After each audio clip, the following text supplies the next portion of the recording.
Perspective prophétique 2026, partie 4.1, prendre Dieu au mot. Il est important de se rappeler qu'un enfant ne remet pas en question. Mais les enfants posent souvent des questions. Ce n'est pas de cela dont je désire parler. Si j'ai des questions que je désire poser à Dieu, ceci est très bien. Mais elles ne doivent pas se terminer à tout vouloir remettre en question. Est-ce que Dieu a réellement pensé de la manière telle qu'il l'a dit? Nous devons poser la question dans le but de vouloir apprendre quelque chose, ce qui est une bonne habitude. Malheureusement, nous avons trop souvent la tentation de vouloir tout remettre en question, du style « Est-ce que Dieu agira vraiment tel qu'il l'a dit? Est-ce qu'il pense vraiment de la sorte? Est-ce qu'il a changé d'opinion? Est-il encore toujours le même qu'il y a 2000 ans? » Tout vouloir expliquer et toujours vouloir le remettre en question. Nombre 23, 19 dit « Dieu n'est point un homme pour mentir, ni fils d'un homme pour se repentir. Ce qu'il dit ne le fera-t-il pas? Ce qu'il déclare ne l'exécutera-t-il pas? » Nous devons garder cette foi enfantine, tel un enfant qui ne demande à ses parents ni leur motif, ni la raison d'être.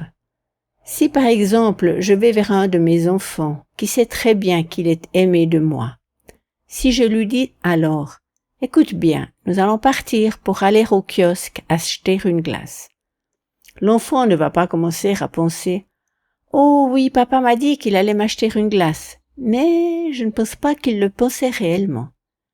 Qu'est-ce que mon père pense en disant nous allons y aller?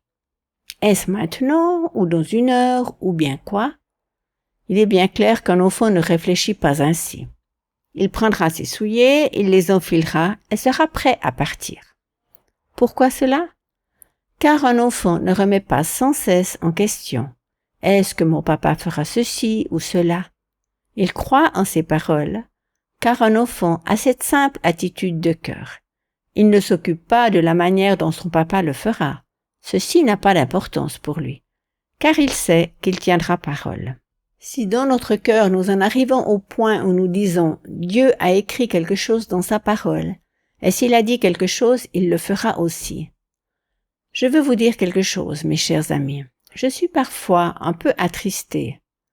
Depuis environ 25 ans, je suis actif dans le ministère prophétique. J'ai déjà donné plus loin X milliers de messages prophétiques. Quelle est la différence si Dieu parle au travers de sa parole, donc de la Bible, ou si elle vient par la bouche d'un prophète, ou par la bouche d'un âne, ou s'il nous parle directement par son esprit? Il n'y a donc aucune différence. Dieu a parlé. Du moment où Dieu a parlé, il est important que nous appliquions la foi enfantine sans remettre en question. Car un enfant, avec cette foi enfantine, ne demandera jamais les motifs ou la raison de ceci ou cela. Il lui fait totalement confiance. Nous devons à tout prix revenir à cette foi enfantine. En sachant nous rappeler, si Dieu m'a donné une parole prophétique, ou s'il m'a dit ceci ou cela, alors il s'y tiendra, et je dois arrêter de tout sous-peser. Nous avons réellement fait de Dieu un Dieu méchant, en posant sans cesse des questions. Je désire vous dire quelque chose. Ayez donc une attitude toute simple. Elle est ainsi. Si Dieu ne pense pas ce qu'il vient de nous dire, pourquoi alors ne dit-il pas ce qu'il pense? Si Dieu nous dit « c'est par ces meurtrissures que nous sommes guéris », alors pourquoi doit-il le penser différemment? Donc, si Dieu le dit ainsi, pourquoi alors posons-nous toujours la question du style « mais qu'en est-il si je suis moi-même responsable de ma maladie ?» Vous voyez où je veux en venir? Ce genre de nombreuses questions perturbent la foi enfantine.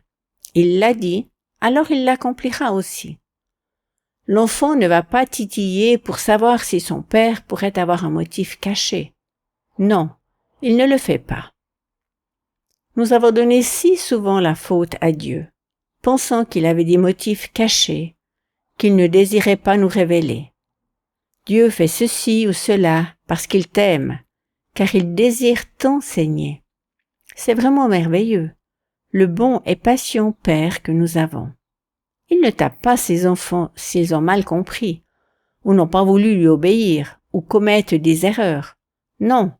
Et en plus, nous lui donnons toute la faute. Mais savons-nous réellement qui nous sommes? Et qui est-il? Sais-tu, il est vraiment difficile de te saisir de ton identité comme fils ou comme fille de Dieu si tu n'as pas saisi son identité. L'identité du Père céleste est la base pour te savoir aimer. Cela ne sert pas à grand-chose si tu redis sans cesse « Oh, comme je suis aimé, le Père m'aime si fort, c'est merveilleux ». Mais cela ne change à rien si tu ne connais pas l'amour réel du Père. Cette crise d'identité avec laquelle bien des personnes vivent va main dans la main avec le lâcher-prise. Tout ce qui nous fait douter de l'amour du Père sans rien d'autre. Il faut se décider intentionnellement de laisser toute autre chose de côté.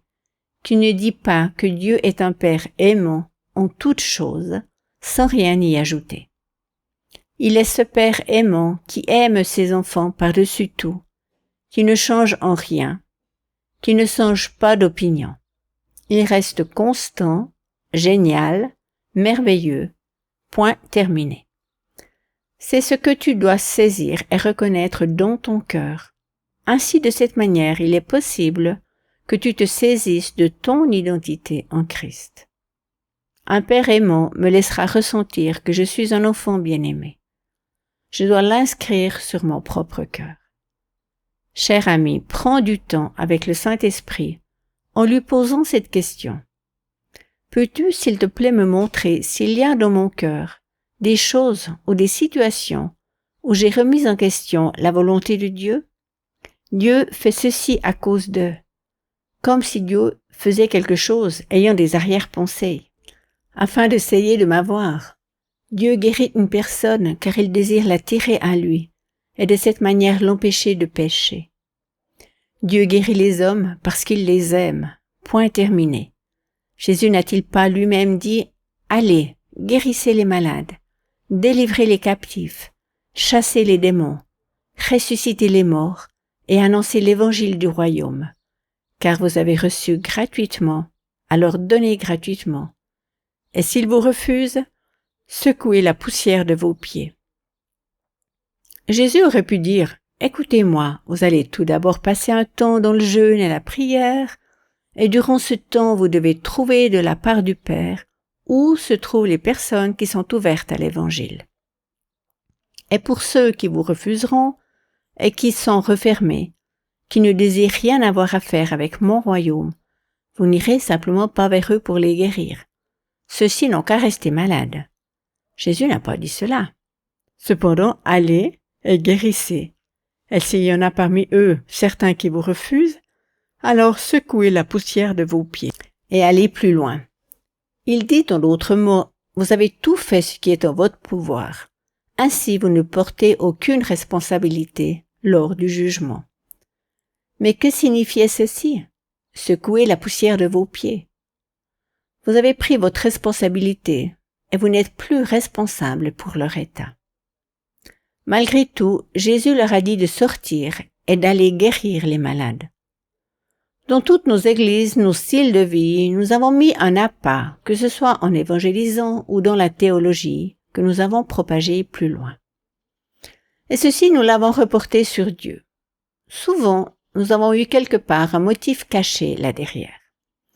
Oh, il désire encore quelque chose de ma part. Nous devons à tout prix déposer cette manière de penser et cette manière de faire. Cela n'a absolument rien à faire avec Dieu. Car comment peux-tu faire confiance, tel un enfant, si tu gardes toujours une arrière-pensée du style « Oh, éventuellement qu'il désire encore quelque chose de ma part. Il m'a guéri car il désire encore quelque chose de ma part. » C'est nous qui avons représenté Dieu de cette manière-là, en disant « Dieu, tu guéris ici et moi je te sers. Tu t'occupes de ma pourvoyance et moi je te donne le 10%. Si tu fais un miracle, alors je te ferai fidèlement ceci ou cela. » Nous en avons fait sans cesse cet affreux marchandage de bétail. À vache. Et bien des chrétiens croient que Dieu en fait de même avec nous. Il m'a guéri parce qu'il aimerait avoir quelque chose de ma part. Ou bien il m'a guéri, car il ne désire pas que je commette quelque chose de faux. Écoute-moi bien, mon cher ami. Dieu est amour. Et c'est tout. Ce Dieu d'amour a mérité que nous lui fassions confiance tel un enfant. La foi enfantine, c'est son bon droit. Peux-tu t'imaginer comment un père aimant, tel que Dieu est, se sent si ses enfants remettent sans cesse ses motifs en question? Il a accompli ceci, et maintenant il attend en retour que je fasse cela. La question est toute simple. Dieu a-t-il vraiment dit cela? Si nous pouvons l'attester, alors c'est terminé sans commentaire. Ainsi nous nous décidons de lui faire confiance avec cette foi enfantine ou pas. Dieu m'a dit ceci, et je l'ai inscrit dans mes notes. Il m'a dit l'année dernière, alors que nous étions dans notre temps de pause, avec Debbie, et nous étions avec un mobile home au travers toute l'Amérique. Je l'ai retransmis mot à mot afin de ne rien manquer. Un matin, Dieu me réveilla et me dit « Ne convainc pas mes enfants de croire davantage. Ceux qui me font confiance réaliseront et vivront aussi mon action. » J'ai reçu ces paroles en me réveillant durant la nuit. Je pensais Dieu aime les hommes et Dieu laisse toujours la liberté aux hommes de lui obéir ou pas. Il ne fera pas pression sur toi pour te convaincre. C'est presque impensable tout ce que les gens n'essayent pas de faire afin de convaincre. Mais Dieu ne le fait pas. Et sais-tu pourquoi? Du moment où Dieu essaierait avec sa toute-puissance, sa parole, son parler, de te convaincre, alors il ne s'agirait plus de la confiance enfantine. Ainsi tu